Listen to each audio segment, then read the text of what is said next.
I recall what could very well have been aeons ago, scouring what you might call the Library of Babel. I was looking for a text. Strange, I know, looking for a text in a library. But during my stay, I encountered a fellow, one who could only move along a fourth dimension, but with all of his senses stuck in the third.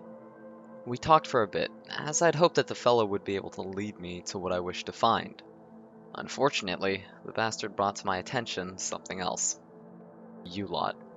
See, the fellow had recently discovered something, and I suppose their physical limitations must have impeded on their mental capability, since they had asked me if I knew why death had changed their appearance so much.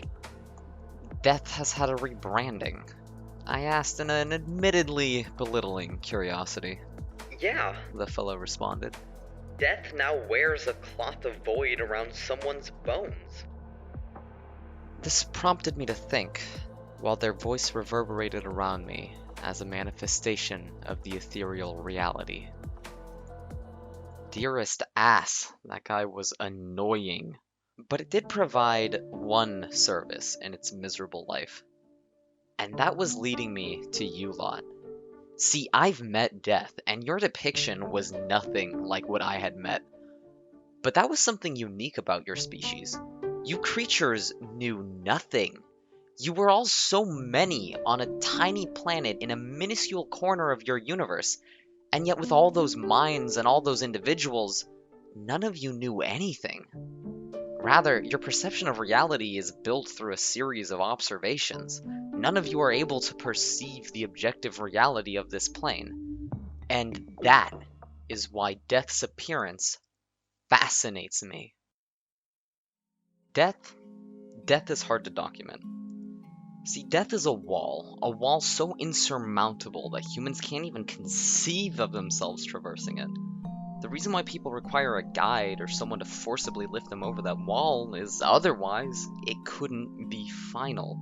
Otherwise, how could anyone ever willingly make that journey? Thanatos, Izanami, Mictlan the Cutly, and Nubis, these are but a few of the names you've attributed to death. And while the forms are not always identical to a human, they are damn near it. But why is that?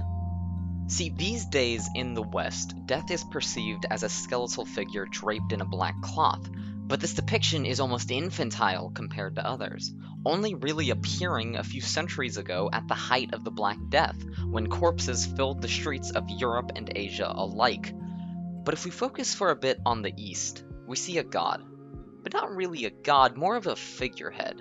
Yama Raja, or just Yama if you're feeling informal. Yama is a god shared amongst many of the religions of the East, with many differing names depending on the religion and the region. Due to this, Yama could be considered to be a cornerstone of the afterlife in the East, even though he's not always the one in charge. Yama is represented as the majority of the gods in the East, a human, sometimes with many faces and limbs. Many gods are depicted as humans, but Buddhism is only around 2,500 years old. So does this mean that all forms of death must be human in appearance? Well, one of the most documented depictions of death is through the form of Azrael, the angel of death. Now, the literature does make a distinction between death and Azrael, saying that Azrael is the keeper of that oh so powerful entity that God created. This death that God created is something so alien that even in the Abrahamic texts telling of the birth of death, it is described, quote, "When God created death, he ordered all the angels to stand back and look at it. So awesome was the sight when death spread its wings and flew, that the angels fell in a swoon for 1,000 years. Upon awakening, they assured God that he had created the mightiest creation. After this birth, God forced death to become subservient to Azrael." Now, unfortunately, Azrael is not an Eastern deity, meaning that his depiction is in line with the fantastical primal essence of what ancient humanity believed in when trying to represent the gods. Asriel is described as having 70,000 feet and 40,000 wings, as well as having a number of eyes and tongues equal to the number of people in existence. And as God determines the person is to die, he in turn plucks the corresponding eye out. And when that's the creature designated to be in charge of death, one must marvel at the scope of what death truly is. Even then, Asriel is only about as old as Judaism, which in turn is only about 4,000 years old. But humanity is so much older than that. So can we dig up a representation of death that's even older? Well, the first thing we'd need to do is figure out who humanity's oldest society is. The Fertile Crescent is an area in the world where we find the majority of ancient human cultures, and one of the oldest documented cultures there were the Sumerians, having existed about 6,000 years ago. What's interesting about the Sumerians is that they didn't have a proper entity for death. They had a god of death, known as Nergal. However, Nergal didn't dictate the death of people. He was originally a god of war, which led people to associate the horrors of war to him, such as death and disease. And when we look at the Sumerian afterlife, we find that there was no distinguishing between lives, such as in most afterlives. There was only a single common place people went to. Even the judgment that many religious people expect from the afterlife, performed by their goddess of the afterlife, was merely to dictate whether you were dead or not. Now, I've read claims of a depiction of death in the ruins of Çatalhöyük, a city dated back to about 9,000 years ago. This depiction is said to be large black vulture-like birds accompanied by headless humans.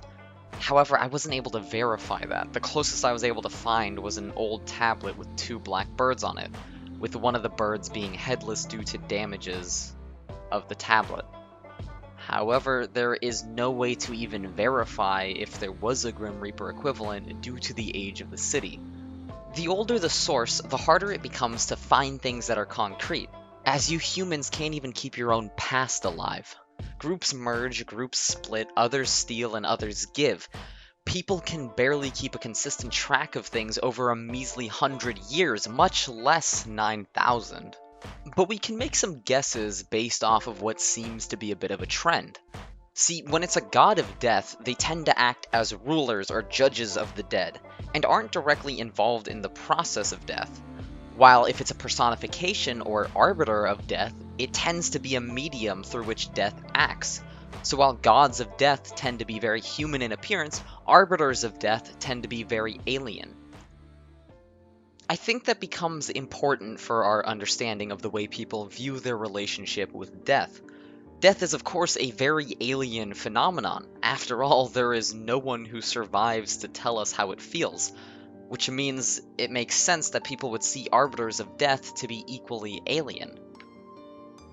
Whereas those gods of death, the ones people expect to protect or judge them, they tend to be very human in form. As what's more reassuring to people than, well, other people. These arbiters of death tend to resemble things that are prominent with death. Jackals, which would dig up corpses to eat them in the vast deserts. Crows, due to their nature of eating already dead animals and their ability to recognize human wars as a good source of corpses. Skeletons, which would only form naturally through decayed bodies.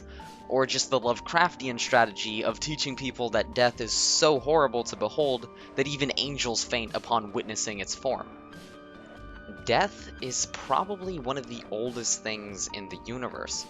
It's something that's so inherent that every animal on the planet knows and fears what it is on an instinctual level. Humans are one of the few animals that can not only perceive death, but can also perceive life.